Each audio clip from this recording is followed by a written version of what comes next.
السلام علیکم ورحمۃ اللہ وبرکاتہ۔ الحمدللہ رب العالمین والعاقبۃ للمتقین ولا عدوان الا علی الظالمین واشهد ان لا الہ الا اللہ وحدہ لا شریک لہ واشهد ان محمدا عبدہ ورسولہ صلوات اللہ وسلامہ علیہ وعلی آلہ وعلی اصحابہ ومن اهتدى بهديه واستنى بسنته إلى يوم الدين وبعد۔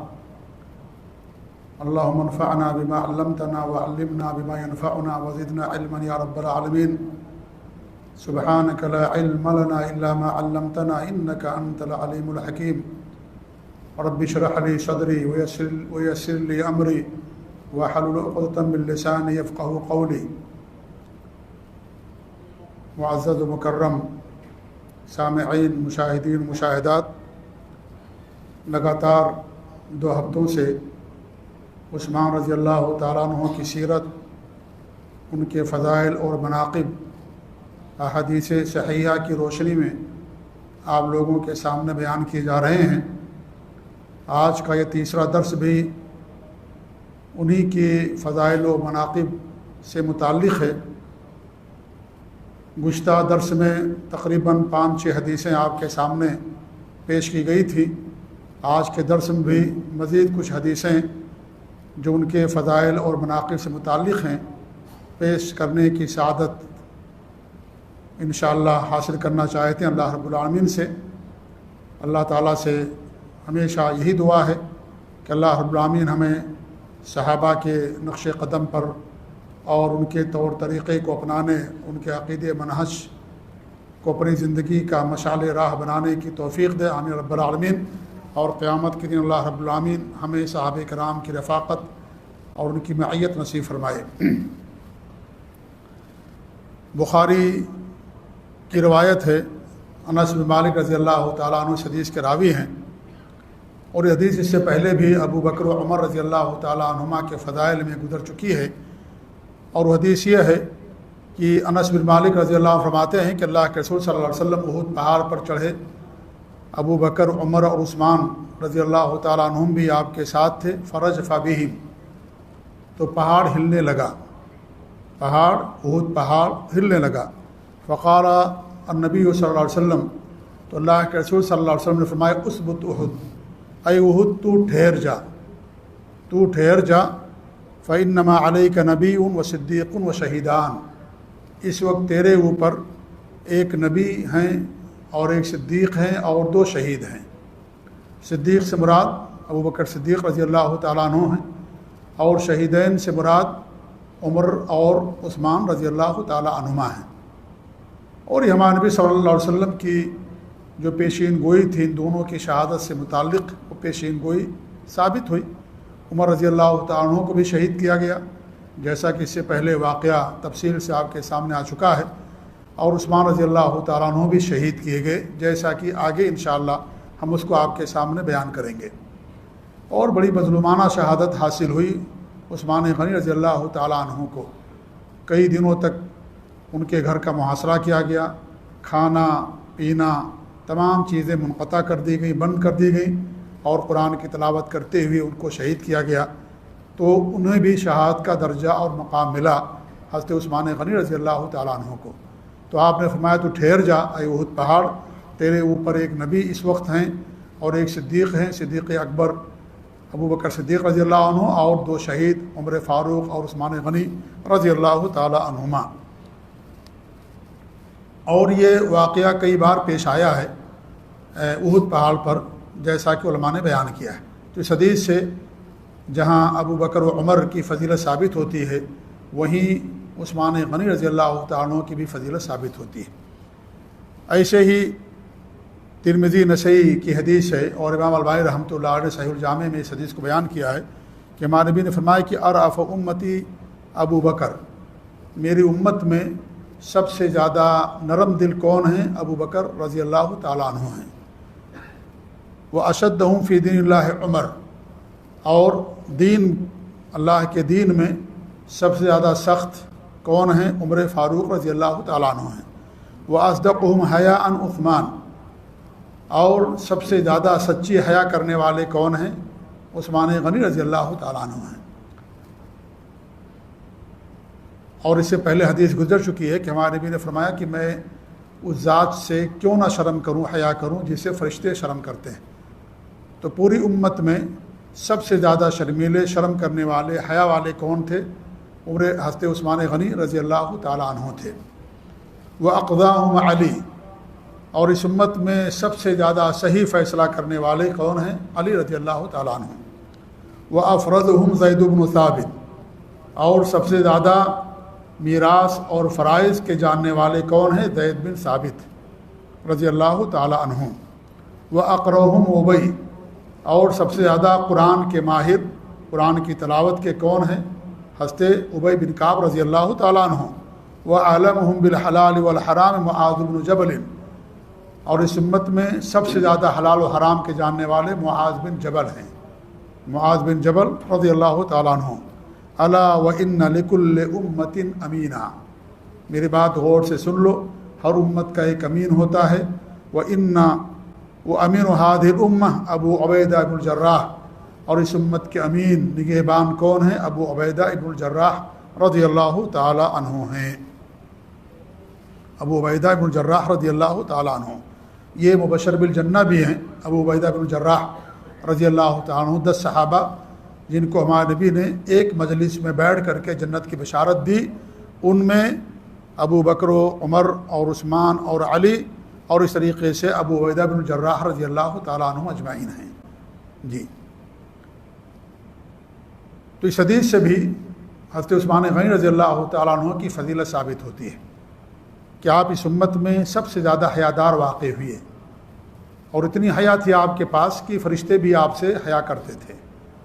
اور حیا کی تعریف میں یہ بات میں بیان کر چکا ہوں کہ حیا صرف پردہ کرنے کا نام نہیں ہے، سب سے بڑی حیا یہ ہے کہ انسان اللہ رب العالمین کے ساتھ شرک نہ کرے، یہ سب سے بڑی حیا ہے۔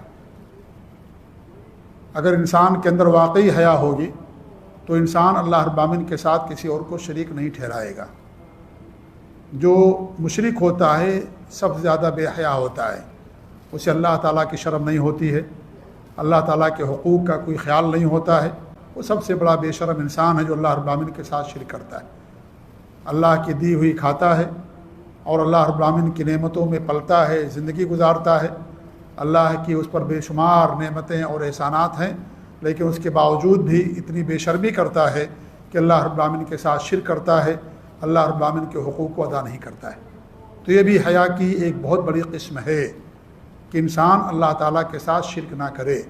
جیسے انسان ایک بندے سے، جو انسان بزرگ ہے، بڑی عمر کا ہے، اور اس کی حیا کرتے ہوئے اس کے سامنے گناہ نہیں کرتا ہے، سگریٹ نہیں پیتا ہے، شراب نہیں پیتا ہے، ایسے ہی سب سے زیادہ حیا کا مستحق اگر کوئی ذات ہے تو اللہ رب العالمین کی ذات ہے، کہ انسان اللہ تعالیٰ کی حیا کرے اور اللہ رب العالمین کے ساتھ کسی کو شریک نہ کرے، معصیت کا کام نہ کرے، چاہے وہ جلوت میں ہو، چاہے وہ خلوت میں ہو، چاہے لوگوں کے سامنے ہو، چاہے اکیلے اور تنہائی میں ہو، کیونکہ اللہ رب العالمین کی نظروں سے کوئی اوجھل نہیں ہے، اللہ رب العالمین کے علم سے کوئی ماورا نہیں ہے، اللہ رب العالمین کو ہر چیز کا علم ہے، سب اللہ کی نظروں کے سامنے ہوتا ہے۔ تو یہ حدیث حضرت عثمان غنی رضی اللہ تعالیٰ عنہ کی فضیلت پر دعوت کرتی ہے، اور یہ حدیث اس بات پر بھی دلیل ہے کہ کوئی ضروری نہیں ہے کہ تمام خوبیاں ایک انسان ہی کے اندر جمع ہو جائیں۔ اللہ رب العالمین جس کو جو چاہتا ہے وہ خوبی عطا فرماتا ہے۔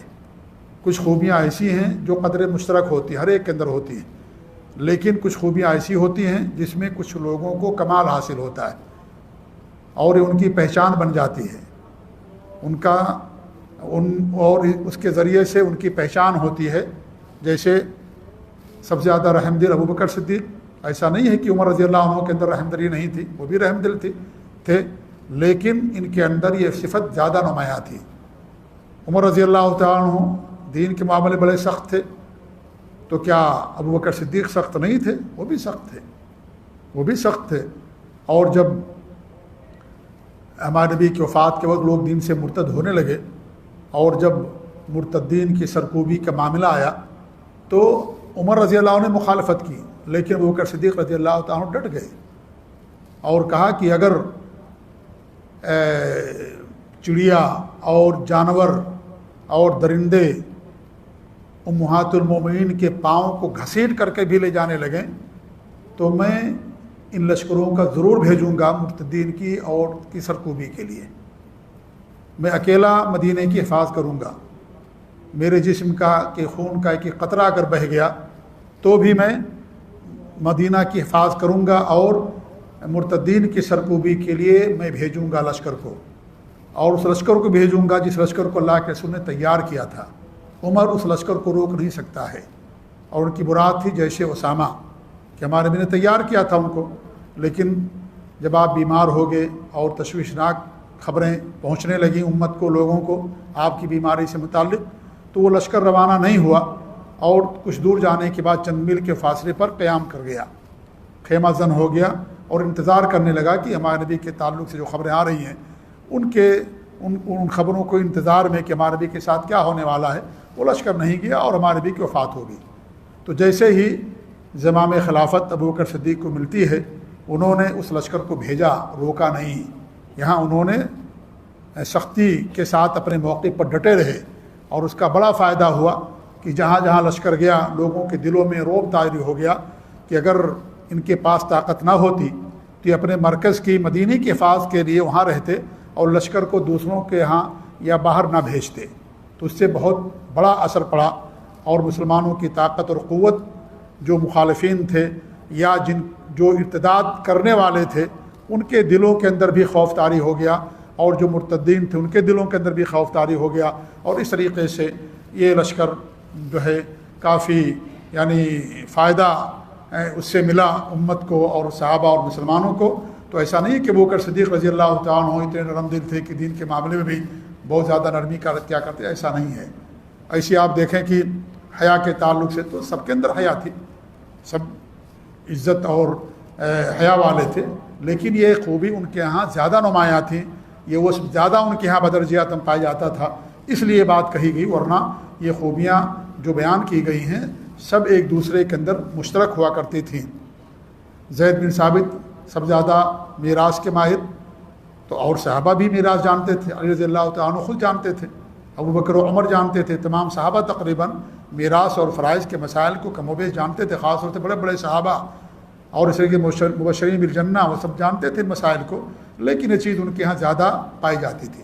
اس لیے آپ دیکھیے کہ جب قرآن کی کتابت کا اور جمع قرآن کا مسئلہ ہوا تو ابو بکر صدیق نے زید بن ثابت کو دیا تھا، نوجوان تھے وہ، انہوں نے کہا کہ ابو بکر صدیق نے مجھے ایسی ذمہ داری دے دی ہے کہ اگر مجھے پہاڑ کو اس کی جگہ سے ہٹانے کی ذمہ داری دیتے تو ذمہ داری میرے لیے آسان ہوتی، لیکن قرآن کے لکھنے کا معاملہ میرے لیے اس سے کہیں زیادہ مشکل ہے۔ لیکن ابو بکر صدیق بضد رہے اور یہ ذمہ داری ان کو دی اور انہوں نے ذمہ داری ادا کی، تو جمع قرآن کا بھی مسئلہ انہوں نے ان کے ذریعے سے انجام پایا، زید بن ثابت رضی اللہ عنہ کے ذریعے سے، اگرچہ وہ میراث وراثت کے مسائل میں صحابہ میں سب سے زیادہ اونچا مقام رکھتے تھے۔ ابی بن کعب رضی اللہ تعالیٰ عنہ زیادہ قرآن کے حافظ اور ماہر تھے قرات کے، اور بھی صحابہ تھے، خود زید بن ثابت رضی اللہ عنہ تھے۔ زید بن ثابت رضی اللہ عنہ وہ شخصیت ہیں کہ جب آخری رمضان ہمارے نبی کو ملا، جس رمضان میں آپ نے 2 مرتبہ قرآن پڑھ کر کے جبریل امین کو سنایا، اس وقت دونوں موقع پر ہمارے حضرت زید بن ثابت موجود تھے، اور جس ترتیب پر زید بن حضرت ہمارے نبی صلی اللہ علیہ وسلم نے جبریل امین کو قرآن سنایا تھا، اسی ترتیب پر انہوں نے قرآن کو جمع کیا، زید بن ثابت رضی اللہ تعالیٰ عنہ۔ تو ایسا نہیں کہ ابی بن کعب ہی سب زیادہ ماہر تھے، یہ نمایاں وصف تھا، لیکن جب جمع قرآن کا معاملہ ہوا تو یہ ذمہ داری ابو بکر صدیق نے ابی بن کعب کو نہیں دی، کن کو عطا کیا؟ زید بن ثابت رضی اللہ تعالیٰ عنہ کو۔ اس طریقے سے آپ دیکھیں حلال و حرام، تو ایسا نہیں کہ وہ لوگ صحابہ نہیں جانتے تھے، حلال و حرام کا علم تھا سب کے پاس، لیکن ان کے یہاں زیادہ تھی۔ تو بہرحال کہنے کا مقصد یہ ہے کہ کچھ خوبیاں ایسی ہوتی ہیں جو قدر مشترک ہوتی ہیں، اور کچھ خوبیاں یا عمومی خوبیاں سب کے اندر پائی جاتی ہیں، لیکن کچھ لوگ ایسے ہوتے ہیں جن کے اندر کچھ خوبیاں زیادہ ہوتی ہیں، اس لیے سب کے ذریعے سے انسان دین کی تکمیل ہوتی ہے، اور دین کے معاملے میں سب سے انسان خدمت لیتا ہے، اور جو خوبی جس کے اندر زیادہ ہو وہ زیادہ وہ عمل یا اس سے متعلق جو ذمہ داریاں ہوتی ہیں وہ شخص کو دی جاتی ہیں. تو اس کا مطلب یہ نہیں ہے کہ باقی خوبیاں ان کے اندر نہیں پائی جاتی ہیں. خوبیاں اور اوصاف اور نیکیاں اور فضائل اور مناقب اور کمالات یہ قدر مشترک ہوتے ہیں، لیکن کچھ چیزیں زیادہ کسی کے اندر پائی جاتی ہیں. بہرکیف کہنے کا مقصد یہ ہے کہ یہ حدیث بھی عثمان غنی رضی اللہ عنہ کی فضیلت کے ساتھ ساتھ اور دیگر جو صحابہ ہیں ان کی فضیلت پر بھی حدیث دلالت کرتی ہے. ایسے ہی ابن عمر رضی اللہ تعالیٰ عنہ کی حدیث ہے، یہ صحیح بخاری کی روایت ہے، کننا فی زمن النبی صلی اللہ علیہ وسلم لا نعدل بأبی بکر احدا ثم عمر ثم عثمان ثم نترک اصحاب النبی صلی اللہ علیہ وسلم لا نفاضل بینہم. عبداللہ بن عمر فرماتے ہیں کہ ہم اللہ کے رسول صلی اللہ علیہ وسلم کے زمانے میں ابو بکر کے برابر کسی کو نہیں سمجھتے تھے، پھر عمر اس کے بعد عثمان، ان کے برابر ہم کسی کو نہیں سمجھتے تھے، پھر نبی کے جو صحابہ ہیں ان کے درمیان ہم تفاضل نہیں کرتے تھے. تو اس سے بھی عثمان رضی اللہ عنہ کی فضیلت ثابت ہوتی ہے. اس حدیث کے تعلق سے امام خطابی رضی اللہ تعالی رحمۃ اللہ علیہ بہت مشہور امام اور محدث گزرے ہیں، ابو داؤد وغیرہ کی انہوں نے شرح کی ہے. امام خطابی رحمۃ اللہ علیہ اور بہت ساری ان کی کتابیں ہیں. وہ بیان کرتے ہیں کہ ابن عمر رضی اللہ تعالیٰ عنہ نے اس حدیث کے اندر علی رضی اللہ تعالیٰ عنہ کو شامل نہیں کیا. تو شامل نہ کرنے کی وجہ کیا ہے؟ یہ نہیں کہ ان کے پاس فضائل و مناقب نہیں ہیں، یا یہ کہ یعنی وہ اس لائق نہیں تھے، نعوذ باللہ، ایسی بات نہیں ہے. ابن عمر رضی اللہ تعالیٰ عنہ نے ان لوگوں کو بیان کیا اس حدیث کے اندر جو زیادہ عمر کے تھے. حضرت علی تو جوان تھے، حضرت علی رضی اللہ تعالیٰ عنہ نوجوان تھے، لیکن ابو بکر و عمر عثمان یہ تجربے میں اور عمر میں زیادہ تھے، اس لیے عبداللہ بن عمر رضی اللہ عنہ کو بیان کیا ہے. اسی لیے جب کوئی بھی مسئلہ درپیش ہوتا تھا تو اللہ کے رسول صلی اللہ علیہ وسلم ان لوگوں سے مشورہ کیا کرتے تھے، اور علی رضی اللہ تعالیٰ عنہ اس وقت نوجوان تھے، اس لیے ان کو شامل نہیں کیا. ورنہ چوتھے اس امت کے اندر جو سب سے افضل ہیں وہ علی رضی اللہ تعالیٰ عنہ ہیں، لیکن ان کی کم عمری اور نوجوانی کی بنیاد پر ان کو شامل نہیں کیا. انہی صحابہ کو بیان کیا جو زیادہ عمر کے تھے، بڑی عمر کے تھے، لہذا اس میں علی رضی اللہ تعالیٰ عنہ کے لیے کوئی تنقیص نہیں ہے. اور یہ جو صحابہ ہیں تین جن کا ذکر ہوا اس حدیث کے اندر، یہ حدیث ان کی فضیلت پر بھی دلالت کرتی ہے. اور اس سے پہلے بھی یہ بات میں بیان کر چکا ہوں کہ شروع میں امت کے اندر صحابہ کرام میں سب سے افضل کون ہیں، دوسرے نمبر پر، تیسرے چوتھے نمبر پر کون ہیں، قدر اختلاف تھا. لیکن جیسے خلافت ملی صحابہ کو، اس کے بعد یہ اختلاف ختم ہو گیا ہمیشہ کے لیے. جب تک خلافت نہیں ملی تھی اس وقت تک صحابہ کے درمیان اس مسئلے میں قدر اختلاف تھا. کچھ علی رضی اللہ عنہ کو فوقیت دیتے تھے عثمان پر، کچھ تھے ایسے صحابہ، کچھ علی رضی اللہ عنہ کے چوتھا مقام دیتے تھے. لیکن جب خلافت ملی تو خلافت ملنے کے بعد اس پر سب کا اجماع ہو گیا کہ جیسے خلافت کی ترتیب ہے وہی صحابہ کے درمیان فضیلت کی ترتیب ہے. خلفائے راشدین سب سے افضل ابو بکر، پھر عمر، پھر عثمان، پھر علی رضی اللہ تعالیٰ عنہم اجمعین. خلافت کے بعد یہ سارا اختلاف جو تھوڑا بہت تھا وہ ختم ہو گیا اور اس پر اجماع واقع ہو گیا. جی ایسے ہی ایک حدیث اور، یہ بھی بخاری کی حدیث ہے، ابو موسیٰ اشعری رضی اللہ تعالیٰ عنہ اس حدیث کے راوی ہے. وہی صحابی ابو موسیٰ اشعری رضی اللہ تعالیٰ عنہ جن کے مشورے پر اسلامی تاریخ کی بنیاد پڑی. انہوں نے عمر رضی اللہ عنہ کو خط لکھا تھا کہ آپ کے خطوط اور پیغامات ہمارے پاس آتے ہیں اور ان خطوط و پیغامات میں تاریخ نہیں درج ہوتی ہے، یا ہمیں یہ نہیں سمجھ میں آتا کہ آپ کا پیغام اور خط کون پہلے کا کون بعد کا ہے، لہذا ہماری بھی کوئی تاریخ ہونی چاہیے. اور یہ گورنر میں، یہ یمن میں گورنر تھے ابو موسیٰ اشعری، ان کا نام تھا عبداللہ بن قیس رضی اللہ تعالیٰ عنہ. تو انہوں نے خط لکھا عمر فاروق کے پاس رضی اللہ تعالیٰ عنہ، خلیفۃ المسلمین تھے. تو انہوں نے بڑے بڑے صحابہ کو اکٹھا کیا، ان میں عثمان بھی تھے اور علی رضی اللہ عنہ تھے، اور بڑے بڑے صحابہ جو القدر صحابہ تھے جو مبشرین بالجنہ، وہ سب کے سب تھے جو وہاں موجود تھے. اور حضرت عمر رضی اللہ عنہ کی ایک پالیسی تھی کہ انہوں نے صحابہ کرام پر پابندی لگا دی تھی کہ خاص طور سے بڑے صحابہ ہیں کہ کوئی مدینہ چھوڑ کر کے نہیں جائے گا. اور ان کا مقصد یہ تھا کہ جب کوئی مسئلہ درپیش ہوگا تو ہم کس سے مشورہ کریں گے، لہذا انہوں نے صحابہ کو دیگر ملکوں میں جانے سے منع کر دیا تھا. اس لیے جب تک ان کی خلافت تھی اور جب تک ان کو شہید نہیں کیا گیا بڑے بڑے صحابہ سب کے سب مدینہ کے اندر مقیم تھے۔ اس کے بعد صحابہ کرام دیگر ملکوں کا اور شہروں کا انہوں نے رخ کیا۔ تو ان کے پاس یہ ابو موسیٰ اشعری رضی اللہ تعالیٰ عنہ، تو پھر آپ نے صحابہ کو بلایا اور پھر اس پر اتفاق ہوا کہ ہجرت کو بنیاد بنایا جائے گا۔ اس کے بعد سے ہماری تاریخ ہجرت قرار پائی۔ تو کہتے ہیں کہ اللہ کے رسول صلی اللہ علیہ وسلم ایک باغ میں حائط، ایک باغ میں ایک ایسا باغ جو چاروں طرف سے گھرا ہوا ہو، دیواریں ہوں، داخل ہوئے، وہ امرنی بحفظ باب الحائط، اور آپ نے مجھے وہاں پر اس دروازے کیا نام ہے اس باغ کی نگرانی کی اور دروازے کی حفاظت کی مجھے ذمہ داری دی۔ فجاء رجل یستأذن، ایک آدمی آئے اجازت طلب کرنے لگے، فقال اذن لہ وبشرہ بالجنہ، تو آپ نے کہا کہ اسے اجازت دے دو اور اسے جنت کی بشارت بھی دے دو۔ تو وہ ابو بکر رضی اللہ تعالیٰ عنہ تھے۔ اس کے بعد پھر ایک دوسرے آئے اور انہوں نے اجازت طلب کی، تو میں اللہ کے رسول کے پاس آیا کہ بھئی ایک صاحب بھی اور آئے ہیں، وہ بھی اجازت طلب کر رہے ہیں ایک صاحب، تو آپ نے کہا کہ انہیں بھی اجازت دے دو اور انہیں بھی جنت کی خوشخبری سنا دو۔ پھر تیسرے شخص آئے، وہ بھی اجازت طلب کرنے لگے۔ پھر وہ ہمارے نبی کے پاس گئے کہ ایک صاحب اور اجازت طلب کر رہے ہیں، کہا کہ ان کو بھی اجازت دے دو۔ لیکن ہمارے جب اجازت طلب کرنے لگے فسکتا ہنیۃً، کچھ دیر ہمارے نبی خاموش رہے۔ ثم قال، پھر ہمارے نبی نے کیا فرمائے، اذن لہ، اسے ان کو بھی اجازت دے دو، وبشرہ بالجنہ علی بلوى تصیبہ، اور انہیں جنت کی بشارت دے دو لیکن ایک مصیبت کے بعد جو انہوں لاحق ہوگی۔ فإذا عثمان بن عفان، وہ عثمان بن عفان رضی اللہ تعالیٰ عنہ تھے، اور وہ بلوا سے مراد کیا ہے، ان کی شہادت کا واقعہ، کہ ان کی شہادت بڑی دردناک ہے، بڑی مظلومانہ طور پر عثمان غنی رضی اللہ تعالیٰ عنہ کو شہید کیا گیا۔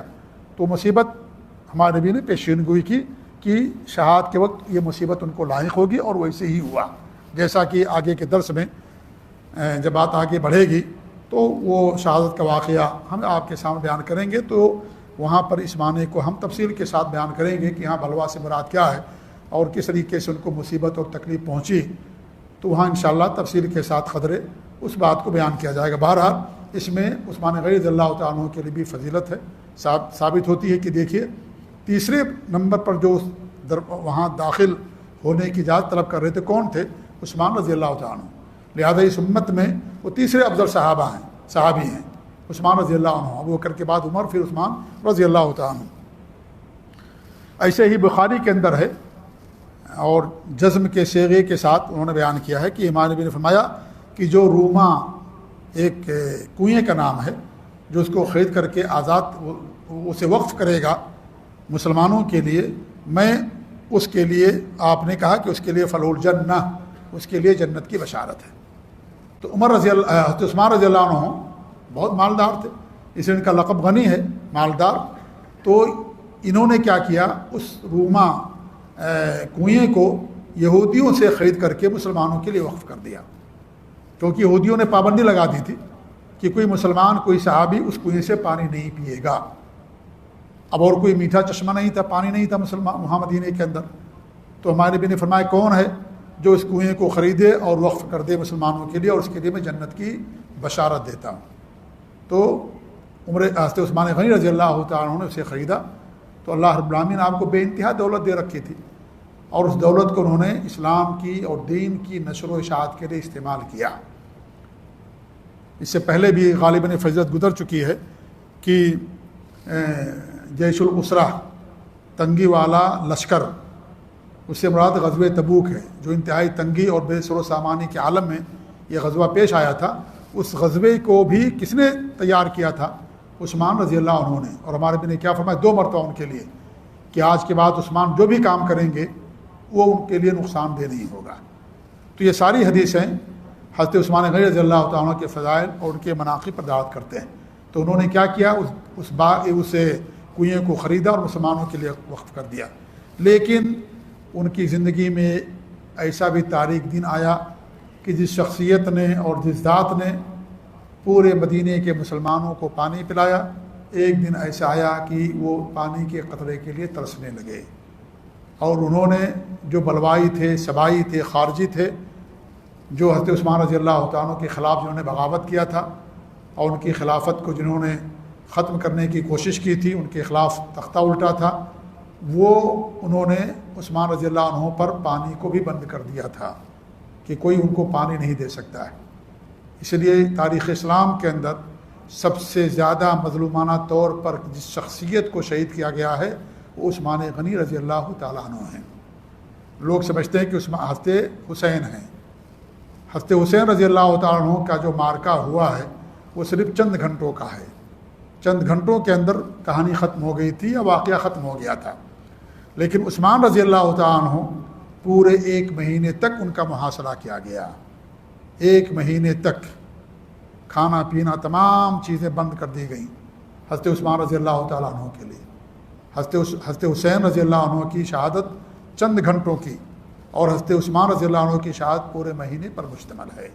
اس لیے علماء نے بیان کیا کہ پورے تاریخ اسلام میں سب سے زیادہ جس ذات اور شخصیت کو مظلومانہ طور پر شہید کیا گیا عثمان غنی رضی اللہ تعالیٰ عنہ ہیں، جنہوں نے پورے مدینے کو پانی پلایا۔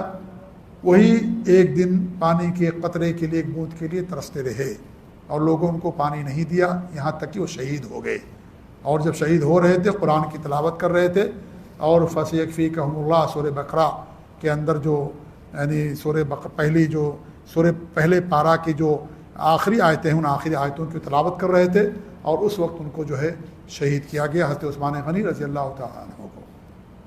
اور وہی جو ہمارے نبی نے فرمایا کہ ان کو تکلیف اور مصیبت پہنچے گی، اس کے بعد ان کو شہادت ملے گی، ہمارے نبی نے اسی کی طرف اشارہ کیا تھا، اور وہ اسی ہی ہوا، کیونکہ آپ صادق مصدوق ہیں اور آپ کی ہر پیشین گوئی حرف برف ثابت ہوئی۔ تو یہ چند فضائل اور مناقب ہیں جو عثمان رضی اللہ تعالیٰ عنہ کے تعلق سے جو آپ کے سامنے پیش کیے گئے۔ اللہ تعالیٰ دعا کہ اللہ رب العالمین ہمیں صحابہ کرام کے عقیدے اور منہج پر قائم رکھے، اور اللہ تعالیٰ ہم سب کو صحابہ کرام کا دفاع کرنے کی توفیق دے۔ آج رافضیت بہت بڑھ رہی ہے، خارجیت بہت زیادہ بڑھ رہی ہے، اور جو رافضی ہیں شیعہ اور خارجی وہ عثمان رضی اللہ تعالیٰ عنہ کے بارے میں غلط بیانے سے کام لیتے ہیں اور اس طریقے سے ان پر الزامات اور بہتان لگاتے ہیں۔ تو اللہ تعالیٰ ہم سب کو دفاع کرنے کی توفیق دے۔ صحابہ کا دفاع یہ قرآن کا دفاع ہے، یہ نبی کا دفاع ہے، حدیث کا دفاع یہ دین کا دفاع ہے، کیونکہ دین ہمیں انہی کے ذریعے سے ملا ہے، لہذا صحابہ کا دفاع یہ بہت افضل عمل ہے۔ اللہ جسے توفیق دے اس کے لیے شرف اور سعادت کی بات ہے۔ تو اللہ تعالیٰ ہم سب کو یہ سعادت نصیب فرمائے کہ ہم صحابہ کرام کا دفاع کریں۔ اللہ تعالیٰ ہم نے اس کی توفیق دے، آمین۔ وصلی اللہ علیہ محمد وعلی آلہ وصحبہ اجمعین۔ جزاکم اللہ خیر، والسلام علیکم ورحمۃ اللہ وبرکاتہ۔ آئندہ منگل کو درس نہیں ہوگا، اس کے بعد والے منگل کو انشاءاللہ درس ہوگا۔ جزاکم اللہ خیر۔